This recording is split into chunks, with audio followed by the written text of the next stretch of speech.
अंबादास दानवे आपल्यासोबत आहेत, त्यांच्याशी आपण बातचीत करणार आहोत। आज जीआरची हिंदी सक्तीच्या जीआरची तुम्ही होळी केलेली आहे, ज्या प्रकारे होळी केलेली आहे त्या प्रकारे आक्रोश सुद्धा पाहायला मिळतोय, काय सांगता?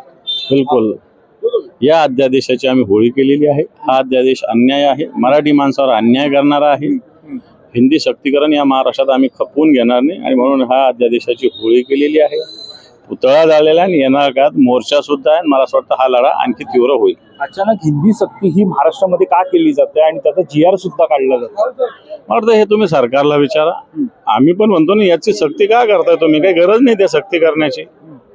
हिंदी सक्तीची कोणती आवश्यकता नसताना अशा पद्धतीनं सक्तीकरण केलं जातं, हा खऱ्या अर्थानं मराठी माणसावर, मराठी भाषेवर अन्याय आहे। एकीकडे मराठीकरण सक्तीकरण सगळीकडे होण्याची गरज असताना सुद्धा तिसरी भाषा म्हणून कुठेतरी उद्धव ठाकरे यांच्या काळातच माशेलकर समितीच्या माध्यमातून झाली होती असा आरोप सुद्धा केला जातो। माशेलकर समिती ही केंद्राचं जे नवीन शैक्षणिक धोरण आहे याचं या राज्यात लागू करण्याच्या संदर्भात अभ्यास करण्यासाठी नेमलेली समिती होती आणि तिचा अहवाल आला असेल एखादा। अहवाल कोणताही आला म्हणजे सरकारने तो स्वीकारला असं त्याचा अर्थ होत नसतो। तर असं तुमचं म्हणणं असेल, मग चांदीवाला आयोग आमच्या काळात आलेला आहे, काढला का तुम्ही? काढा बरं जरा, काय त्याच्यात कळेल तुम्हाला। आणि म्हणून या खोट्या गोष्टी भ्रम निर्माण करतात। तो अहवाल हा केंद्राच्या नवीन शैक्षणिक धोरणाच्या विषयी होता।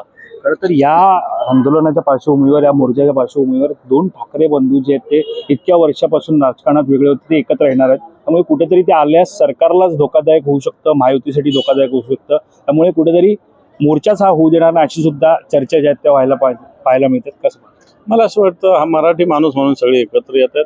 दोन ठाकरे बंधू, त्यांच्यासोबत समस्त मराठी बांधव एकत्र येत असतील, त्या महाराष्ट्राला त्याचा आनंद झाला पाहिजे। एक शेवटचा प्रश्न घेतो की अजित पवार म्हणत आहेत की 5वी पासून हिंदी सक्ती करा, हिंदी 5वी पासून शिकवली जाते ती ठीक आहे, मात्र सरकारकडून 1ली, 2री आणि नंतर आता 4थी पर्यंत सुद्धा बोलला, म्हणजे सरकारमध्येच दोन भूमिका। अजित पवार आता बोलतायत, कॅबिनेटच्या बैठकीमध्ये का नाही बोलले? मंत्रिमंडळाची बैठक दर आठवड्याला होते, त्याच्यामध्ये ज्या गोष्टीवर चर्चा होते त्याच्यामध्ये निर्णय होता, त्यावेळेस तुमचं तोंड का गप्प केलं होतं? आता का तुमचं तोंड उघडतंय? लोकांचा जन आक्रोश निर्माण होता म्हणून तोंड उघडतंय ना तुमचं। मोर्चावर ठाम, मग मोर्चा ठाम आहे आम्ही। धन्यवाद बातचीत केल्याबद्दल।